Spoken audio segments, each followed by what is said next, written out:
Amados irmãos, nós vamos abrir a palavra de Deus, o texto de João, Evangelho de Cristo, conforme o registro de João, capítulo 1. Evangelho de Cristo, conforme o relato de João, capítulo 1.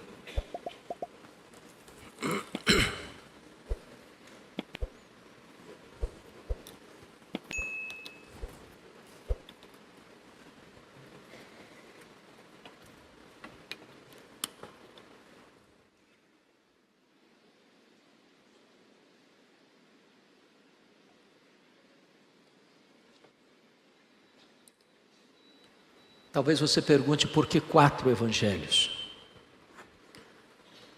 Embora nós tenhamos a biografia da mesma pessoa, pessoa de Cristo Jesus, cada um teve uma ênfase especial. Marcos, o primeiro evangelho a ser escrito, foi escrito para os romanos e a ênfase foi Jesus como servo.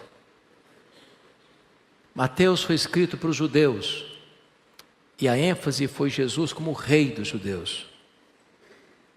Lucas escreveu para os gregos e a sua grande ênfase foi Jesus como um homem perfeito. Mais tarde, já no final do 1º século, João escreveu o seu evangelho. E ele escreveu para provar a tese de que Jesus é o próprio Deus, o Deus que se fez carne.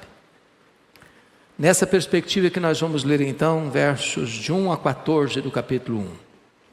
E João escreve assim: no princípio era o Verbo, e o Verbo estava com Deus, e o Verbo era Deus.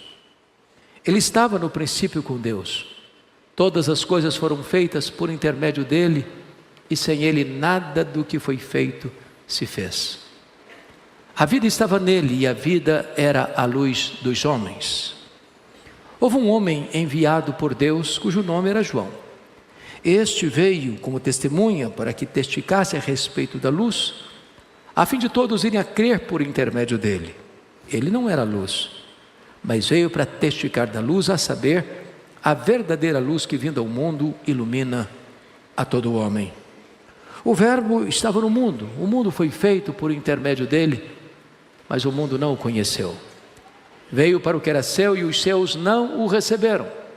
Mas a todos quantos o receberam, deu-lhes o poder de serem feitos filhos de Deus, a saber, aos que creem no seu nome.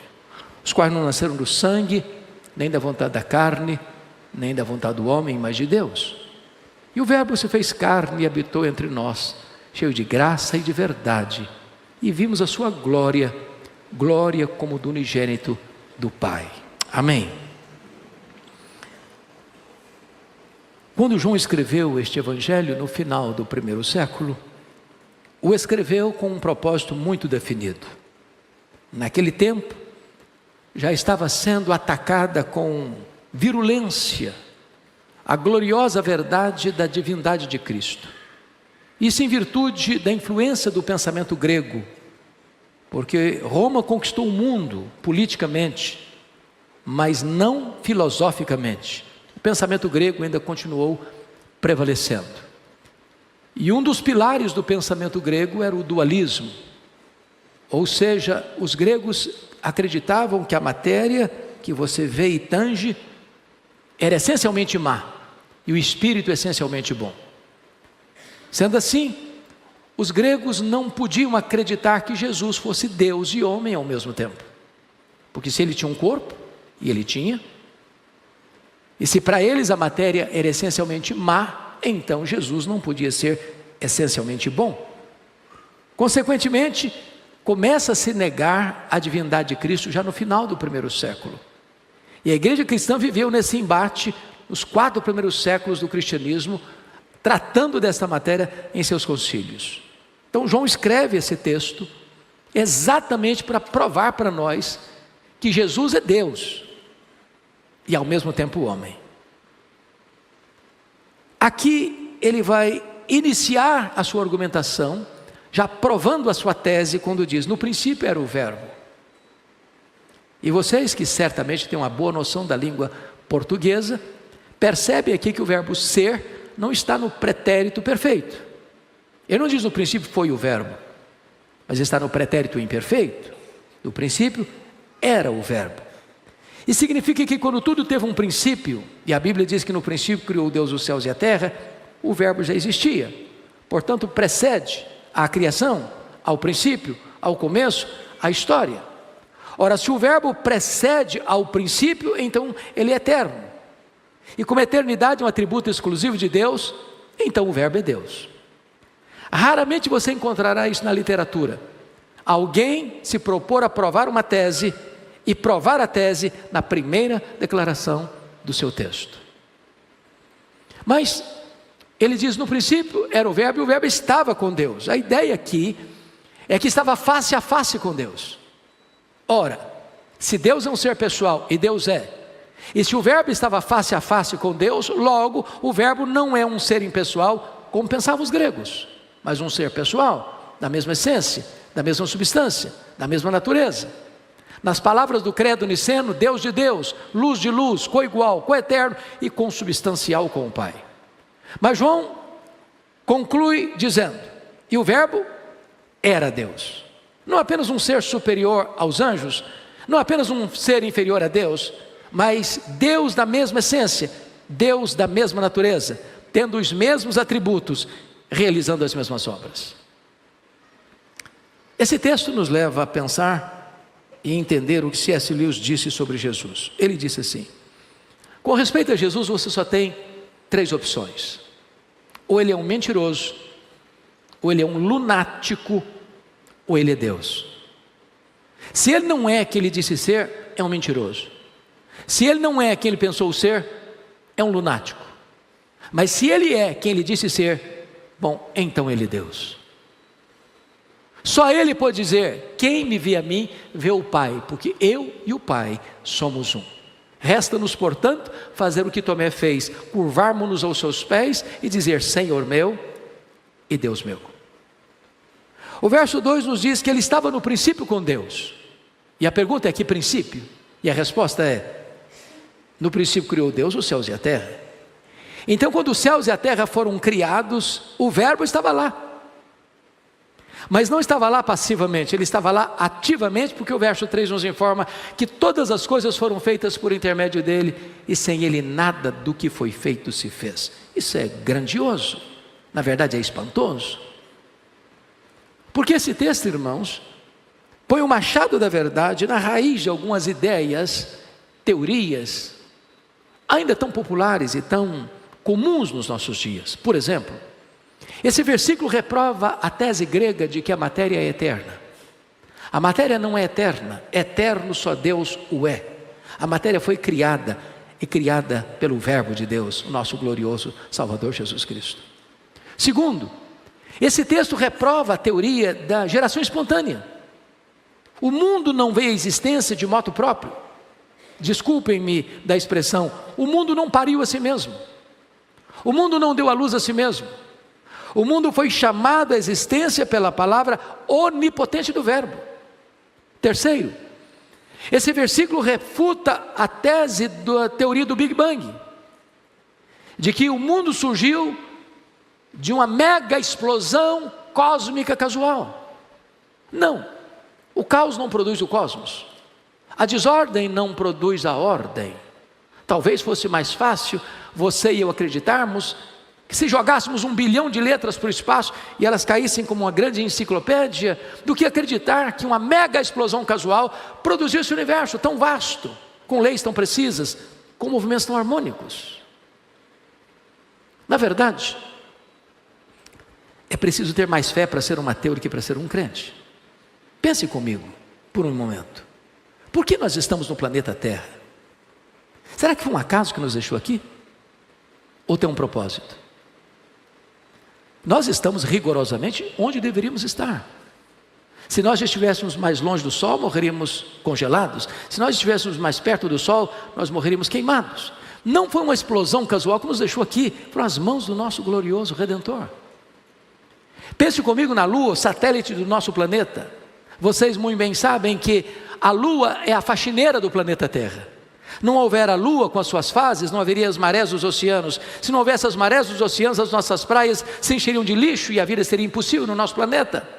Não foi uma explosão casual que deixou a lua na sua órbita, foram as mãos do nosso glorioso Redentor. Todas as coisas foram feitas por intermédio dele, e sem ele nada do que foi feito se fez.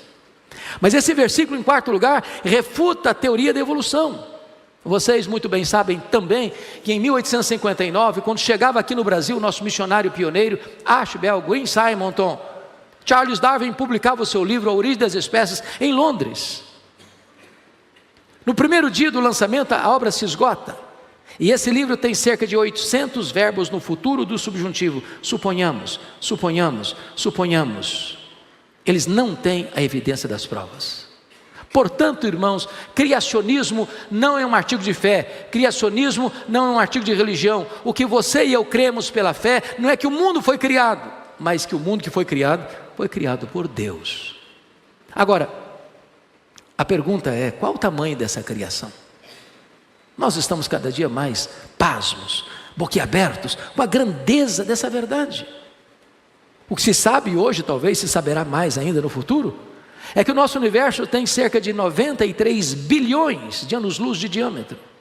E o que significa isso? Significa que se você voar à velocidade da luz, 300 mil quilômetros por segundo, nessa velocidade, você demoraria mais de 93 bilhões de anos para ir de uma extremidade à outra do universo. E eu concordo com o primeiro-ministro da Holanda, Abraham Kuyper, quando disse: não há um centímetro desse universo onde Jesus, o nosso glorioso Redentor, não pode ser. Eu criei isso aqui, eu estou aqui e eu sou dono disso aqui. Este é o nosso glorioso Redentor. Hoje nós não estamos mais boquiabertos com a grandeza do macro-universo. Hoje nós estamos chocados com a grandeza do micro-universo, com a nanotecnologia. Com o fato de você poder empacotar na cabeça de um alfinete todos os dados genéticos dos mais de 8 bilhões de habitantes do planeta Terra. Essa é a grandeza deste universo. Dr. Marshall Nirenberg, Prêmio Nobel de Biologia, descobriu algo fantástico no século passado, que põe por terra também a teoria da evolução. Ele descobriu que você e eu somos um ser programado geneticamente, computadorizadamente programados. Ele descobriu que você e eu temos em torno de 60 trilhões de células vivas, e em cada uma dessas células você tem 1,70 m de fita DNA, onde estão gravados e computadorizados todos os seus dados genéticos, a cor dos seus olhos, a cor da sua pele e o seu temperamento. Se você espichar a fita DNA do seu corpo, você terá nada menos do que 102 trilhões de metros de fita DNA. Você tem no seu corpo 102 bilhões de quilômetros de fita DNA, daria para dar diversas voltas no sistema planetário. Mais tarde o Dr. Lowe vai afirmar que códigos de vida não se originam espontaneamente, códigos de vida não se originam de uma explosão, códigos de vida não se originam de uma evolução, códigos de vida foram plantados em você pelo Deus Todo-Poderoso, Criador dos céus e da terra, e este é aquele que todas as coisas fez, sem as quais nada daquilo foi feito se fez. Mas quando João vai para o verso 4, ele é enfático outra vez quando diz: e a vida estava nele, e a vida era a luz dos homens. Isso é espantoso de novo. Porque tudo que existe de vida, seja biológica, seja vegetal, seja animal, seja espiritual, só tem vida se procede dele. Mas alguém pergunta: bom, mas se ele é a fonte da vida, quem criou Deus? E a resposta é: ninguém. Ele não foi criado, ele é o Criador. Alguém pergunta: mas então quando ele passou a existir? Não, ele não passou a existir, ele é o Pai da eternidade. O simples fato de você e eu estarmos aqui nesta noite é uma prova irrefutável de que Ele existe, porque a Bíblia diz: nele movemos, nele existimos, nos movemos, e existimos e movemos, porque Ele quem nos dá a vida, a respiração e tudo mais, tudo procede dEle. Se Ele fechar a torneira do oxigênio, você e eu caímos e viramos pó. Se você está sendo sustentado com vida, é porque Ele mantém você vivo. Pois bem, João vai nos dizer ainda que Ele é a luz. E João vai nos afirmar, confira comigo por gentileza no versículo 5, que a luz resplandece nas trevas, e as trevas não prevaleceram contra ela. Agora note que nem você nem eu jamais vimos e jamais veremos em qualquer lugar ou em qualquer tempo a luz ter medo das trevas. Por mais trevosa que seja a treva, quando a luz chega, a treva tem que ir embora. Sabe o que significa isso? É que não tem páreo para Jesus. Ninguém ameaça Jesus. Ninguém intimida Jesus. Ninguém derrota Jesus. Jesus é luz. Ele é a luz. E onde Ele chega, chega a verdade. Aonde Ele chega, chega a cura. Aonde Ele chega, chega a libertação. Aonde Ele chega, chega a salvação. As trevas não podem prevalecer contra Ele. Louvado seja Deus.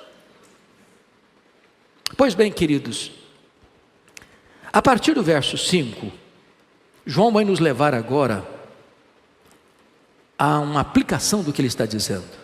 Se Ele é Deus, e Ele é,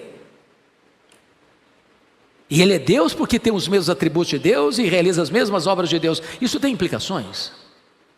O que eu vou fazer com essa mensagem? Qual vai ser a minha resposta a esta mensagem?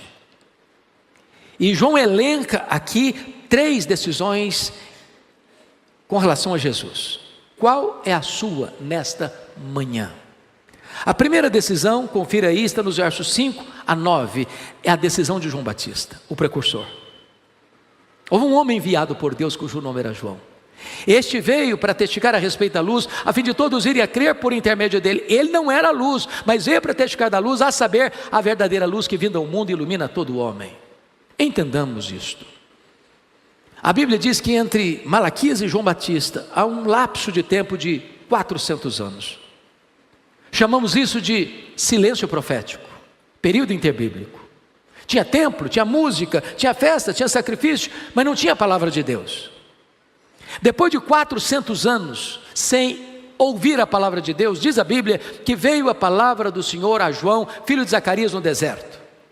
E ele percorreu toda a circunvizinhança do Jordão, pregando batismo de arrependimento para a remissão de pecados. E diz a Escritura que toda a circunvizinhança do Jordão, toda a província da Judéia, toda a cidade de Jerusalém foi para o deserto ouvir João Batista. E diante daquele fenômeno que atrai multidões a um lugar tão inóspito, as multidões chegam a uma conclusão: esse João Batista não é o precursor coisa nenhuma, esse João Batista é o próprio Messias. Quem pensou assim? Toda a multidão, sem exceção. Usando uma linguagem política, já que nós estamos em véspera de ano político, se João Batista fosse candidato a Messias, ele teria recebido 100% dos votos, nenhum voto em branco, nenhum voto nulo. E essa convicção das multidões são traduzidas numa pergunta que beija os ouvidos de João Batista com aquela voz sedosa e sibilante da serpente, e a pergunta foi esta: porventura, tu não és o próprio Cristo? Olha a tentação aí, olha o perigo aí, olha a tentativa de colocar um homem no pedestal aí. Se João tivesse engolido aquela isca venenosa, ele poderia pensar: bom, quer dizer, pensando melhor, eu acho que eu sou um fenômeno. Nunca ninguém juntou tanta gente num deserto. Se eu me declaro Messias aqui, o povo já tem do meu lado. Mas ele não engoliu a isca venenosa, ele foi categórico: eu não sou o verbo, eu sou apenas uma voz que clama no deserto. Eu não sou a luz, eu aponto para Jesus e digo: este é a verdadeira luz que vindo ao mundo ilumina todo homem. Eu não sou o cordeiro, eu aponto para Jesus e digo: este é o cordeiro de Deus que tira o pecado do mundo. Eu não sou o noivo, eu sou apenas um amigo do noivo. Eu batizo com água, mas aquele que vem depois de mim é mais poderoso que eu, e ele vos batizará com o Espírito Santo e com fogo. Na verdade, eu não sou nem digno de me curvar, desatar as correias das suas sandálias. Eu tenho um lema de vida: convém que ele cresça e que eu diminua. A primeira decisão em relação a Jesus foi dar a ele toda a honra, toda a glória e todo o louvor. Não a nós, Senhor, não a nós, mas ao teu nome da glória, porque dele e por meio dele e para ele são todas as coisas. A segunda decisão, confiram comigo, está nos versos 10 e 11. O verbo estava no mundo, o mundo foi feito por intermédio dele, mas o mundo não o conheceu. Veio para o que era seu e os seus não o receberam. E quem são os seus que não o receberam? O seu próprio povo, o povo de Israel. E não o receberam por quê? Por falta de luz? Não, por falta de olhos. Por falta de evidências? Não, por falta de fé. Isso porque todo o Antigo Testamento aponta para Jesus. Ele é o centro das Escrituras. Ele é a semente da mulher, ele é o descendente de Abraão, ele é o cordeiro da Páscoa, ele é a coluna de nuvem, ele é a coluna de fogo, ele é o maná que caiu do céu, ele é a água que brotou da rocha, ele é representado pelo tabernáculo, pela arca da aliança, pelo templo, pelas festas, pelo sábado, tudo era a sombra dele, ele é a realidade.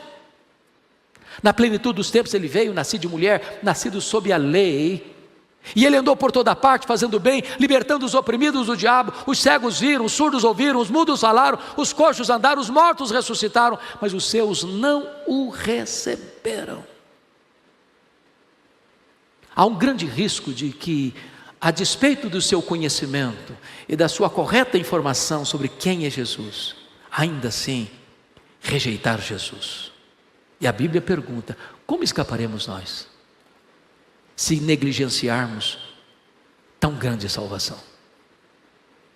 Mas aí vem a terceira decisão. Confiram comigo, por gentileza, os versos 12 e 13. Mas a todos quantos o receberam, deu-lhes o poder de serem feitos filhos de Deus, a saber, aos que creem no seu nome, os quais não nasceram do sangue, nem da vontade da carne, nem da vontade do homem, mas de Deus. Notem aqui a conjunção adversativa, mais. Em virtude da rejeição de Israel, está escrito: mas a todos quantos o receberam. E a pergunta é: todos quantos? Todos quem? E a resposta é: todos judeus, todos gentios, todos homens, todos mulheres, todos ricos, todos pobres, todos doutores, todos analfabetos, todos religiosos, todos não religiosos, todos daqui, todos dali, todos da além. Não importa de onde você vem, não importa para onde você vai, se você receber a Jesus, você recebe o poder de ser feito filho de Deus. É óbvio, portanto, que nem todos são filhos de Deus. Ser filho de Deus é uma coisa natural. Ser filho de Deus é a coisa mais revolucionária que pode acontecer na sua vida. É ter um novo coração, uma nova mente, uma nova vida, uma nova família, uma nova pátria, uma nova herança. É ser nova criatura. Mas João cuidadosamente nos esclarece o que não é ser filho de Deus no versículo 13. Os quais não nasceram do sangue. O que significa isso? Significa que ser filho de Deus não é um fato natural ou hereditário. Há um adágio popular conhecido aqui: filho de peixe, peixinho é. Mas não é verdade que filho de crente, crentinho é. Para ser filho de Deus, tem que nascer de novo, tem que nascer de cima, tem que nascer da água e do Espírito, tem que ser nova criatura. Às vezes, pelas minhas andanças por aí, eu gosto muito de fazer perguntas. Aí eu pergunto às vezes assim: e aí, meu irmão, você tem certeza da sua salvação? Você é filho de Deus? Já escutei: mas é óbvio, o meu pai é o pastor da igreja. Que segurança incrível, hein? Agora há pouco o presbítero disse que ser esposa de pastor não é coisa fácil. Arival e eu discordamos, né, Arival? Acho que é facílimo, né? Desculpa, viu, Tarso? Eu não sou filho de pastor, não deve ser coisa boa ser filho de pastor, eu não sou. Mas isso não dá a ninguém o direito de ser filho de Deus. Outros às vezes são mais teológicos na resposta. E aí, meu irmão, você é filho de Deus? Mas é claro, eu sou calvinista desde o berço. Sou arminiano convicto. Bom, você pode ser calvinista ou arminiano, mas isso também não lhe dá garantia de ser filho de Deus. Para ser filho de Deus, tem que nascer de novo. Os quais não nasceram do sangue, nem da vontade da carne. O que significa isso, nem da vontade da carne? Nenhum de nós tem autoridade e competência para nos autoproclamarmos filhos de Deus. A salvação não está na sua mão, nem na minha mão, nem na mão da igreja. A salvação está na mão de Deus. Só Ele tem competência para dar a você o direito de ser feito seu filho. E a condição que Ele requer é: todos quantos receberam a Jesus, deu-lhes o poder de serem feitos filhos de Deus.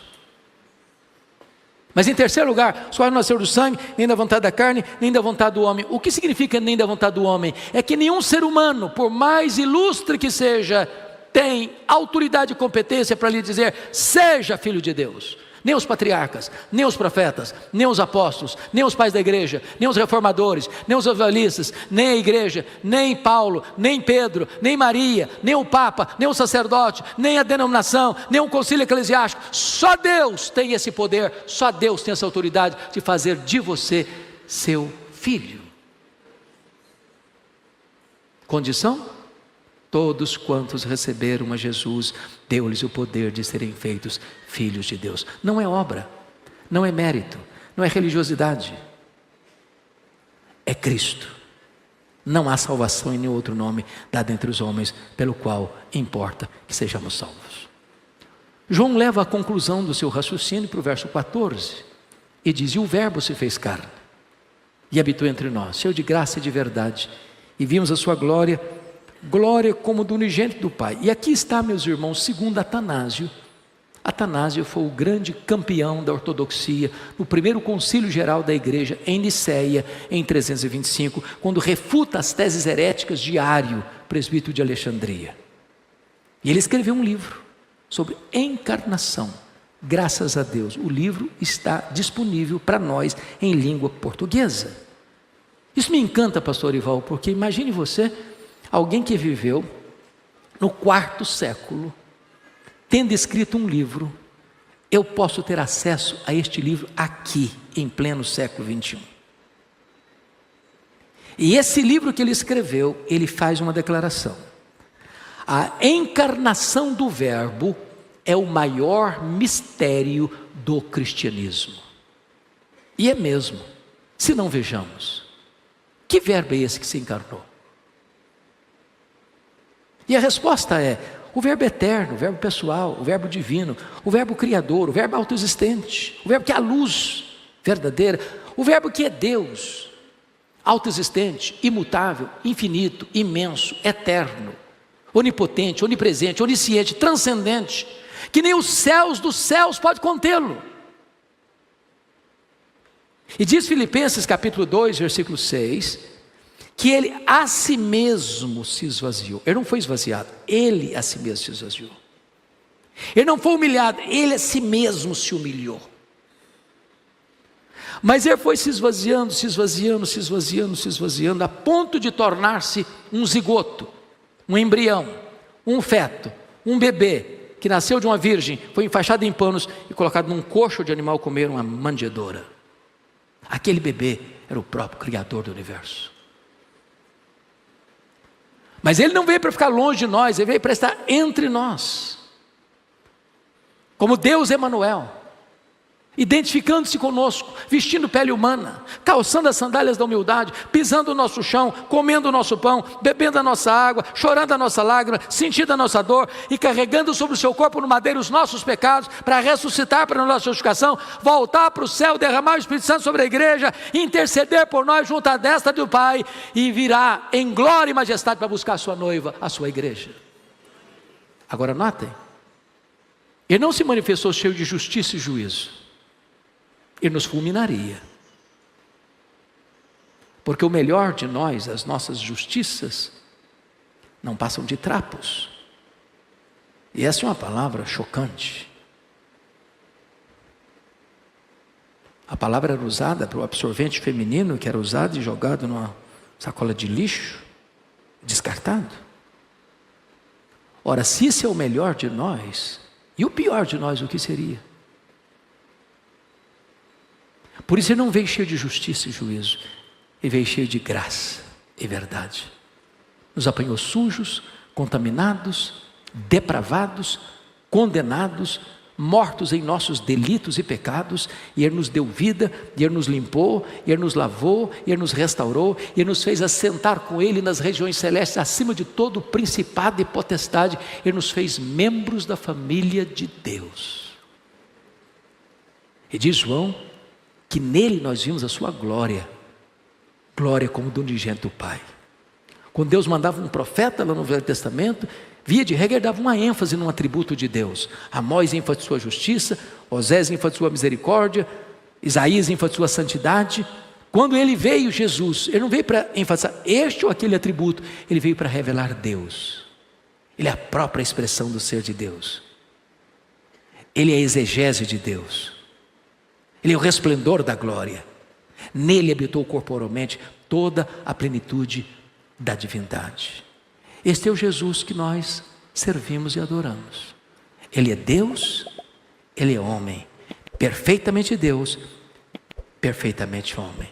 Ele é o nosso Salvador, ele é a nossa esperança, ele é a nossa paz, ele é a nossa justiça, ele é o nosso Senhor, ele é o alfa, ele é o ômega, ele é o princípio, ele é o fim, ele é o Rei dos reis, ele é o Senhor dos senhores. A ele toda a honra e glória.